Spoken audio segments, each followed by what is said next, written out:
Coup de projecteur, comme promis, sur une compétition sportive très spéciale. Cela s'appelle les Enhanced Games. Comprenez les jeux du dopage ou les jeux renforcés. Ils se déroulent à Las Vegas, dans le Nevada, aux États-Unis. Particularité, les athlètes qui y participent sont dopés, sont encouragés à l'être pour gagner des médailles et gagner de l'argent, bien sûr. Ces jeux posent des questions éthiques, mais leurs organisateurs s'en défendent. Ils disent vouloir briser des tabous en mettant la science à contribution. Pour en parler, le docteur Jean-Noël Missa est avec nous. Bonjour, merci de nous rejoindre sur France 24. Vous êtes bioéthicien, membre du comité d'éthique de l'INSERM. On a beaucoup de questions à se poser sur ces Enhanced Games. L'Agence mondiale antidopage, Dr Missa, voit dans cet épisode les jeux du cirque romain. Je cite l'agence. Elle dit également on va sacrifier la santé des individus et leur intégrité pour le spectacle et le bénéfice de quelques-uns. Est-ce qu'elle a raison? Le dopage est un sujet tabou et l'initiative de Las Vegas est intéressante dans la mesure où on renverse la philosophie habituelle du sport de compétition. On est habitué à un sport de compétition avec en arrière-fond l'interdiction du dopage, la prohibition, mais ce qui fonde cette interdiction du dopage, c'est une philosophie naturaliste ou une philosophie bioconservatrice qui considère qu'il faut respecter le donné naturel. Et on peut considérer en fait la question d'amélioration des performances sportives comme un sous-domaine d'un problème éthique et philosophique beaucoup plus large qui est l'éthique ou la philosophie de la médecine d'amélioration. Et sur ce sujet, en fait, vous avez des philosophies différentes. À l'une extrémité du spectre, vous avez cette philosophie bioconservatrice qui considère que la médecine doit rester thérapeutique. Mais de l'autre côté, vous avez une philosophie transhumaniste qui considère qu'il faut utiliser la biomédecine pour améliorer les fonctions physiques et mentales de l'être humain. Et donc, c'est dans cette mesure-là, on change avec les Enhanced Games à Las Vegas, on change la philosophie du sport, donc un sport de compétition qui intégrerait le dopage, qui me semble quelque chose d'intéressant, au moins parce que ça remet en question cette philosophie naturaliste du sport qui pose elle aussi un certain nombre de problèmes d'éthique. Et donc sur la question de la santé, en fait, quand on demande, la question centrale, c'est pourquoi est-ce que ce n'est pas bien de se doper?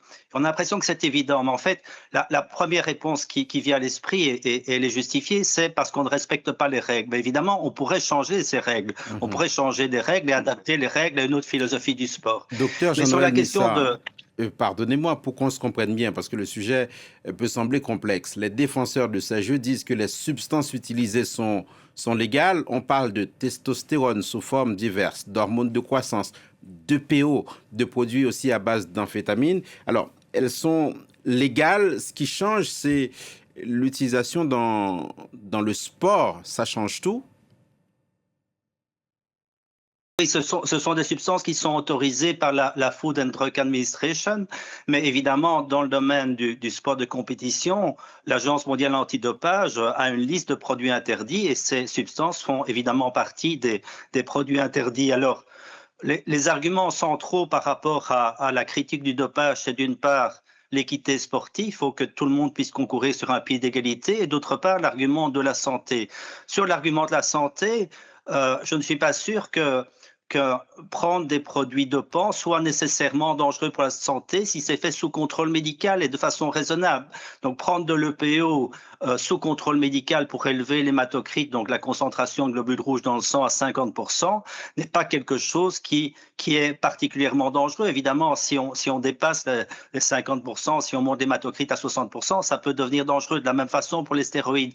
Donc un dopage sous contrôle médical n'est pas nécessairement plus dangereux qu'un dopage dans la clandestinité, parce que le problème central avec la politique prohibitionniste actuelle, c'est que elle ne parvient pas à faire imposer ses règles. Donc il y a toujours un certain nombre d'athlètes qui passent à travers les mailles du filet, ce qui fait que à la fois du point de vue de la santé, on a un dopage qui est dans la clandestinité, qui n'est pas contrôlé. Souvent, les athlètes ne savent pas ce qu'ils prennent comme produit.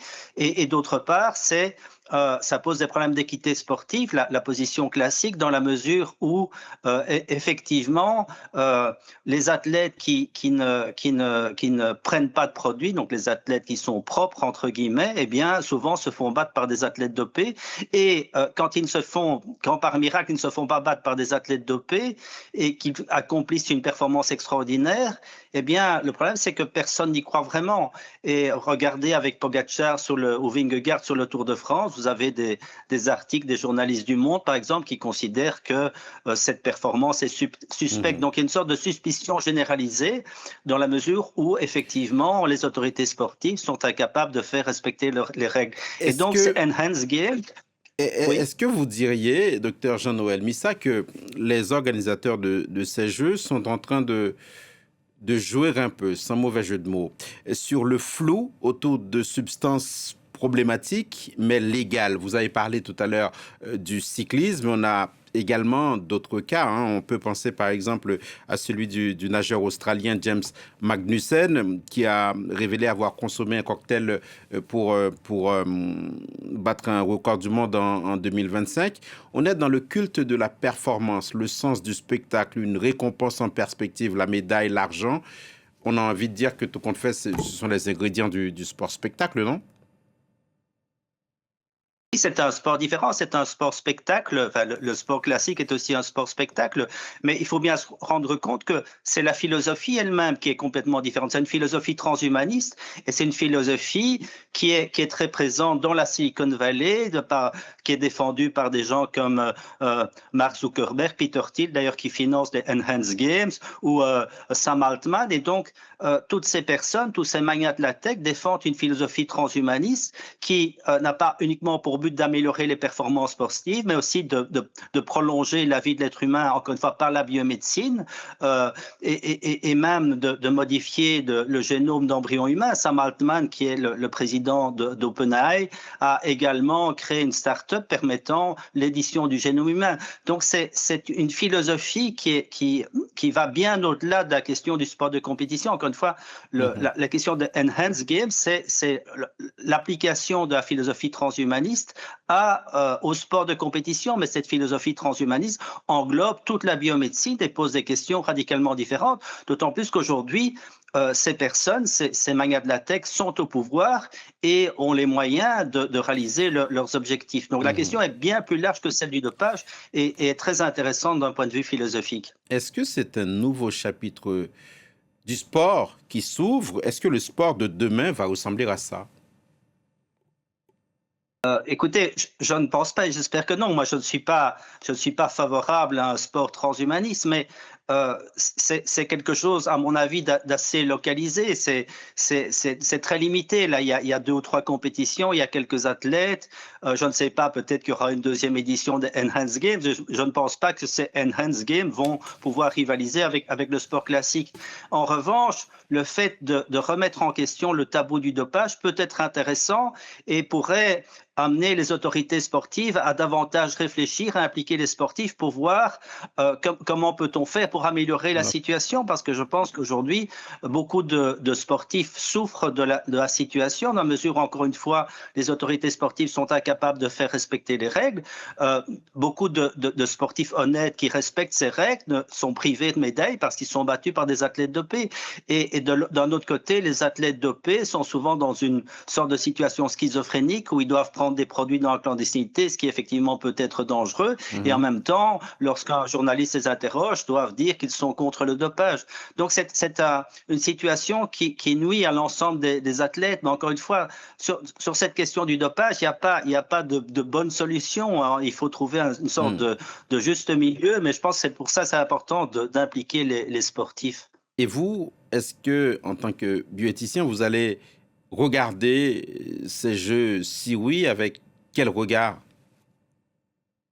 Écoutez, c'est plutôt une curiosité, donc je vais les regarder, mais À vrai dire, je trouve pas ça extrêmement intéressant d'un point de vue sportif. C'est intéressant d'un point de vue philosophique parce que on change de philosophie et on réalise qu'il y a une autre philosophie possible pour le sport. Mais à vrai dire, personnellement, moi, je pars à Londres pour regarder un match de Crystal Palace en Première Ligue. Donc, c'est du sport classique. Et donc, je préfère regarder le Giro d'Italie ou le Tour de France plutôt que les Enhanced Games. Des jeux propres, entre guillemets. Merci beaucoup, docteur Jean-Noël Missa, Merci. d'avoir Merci à vous. accepté de répondre à nos questions sur ces Enhanced Games, des jeux du dopage, des jeux renforcés, si vous voulez. Bioéthicien, membre du comité d'éthique de l'INSERM.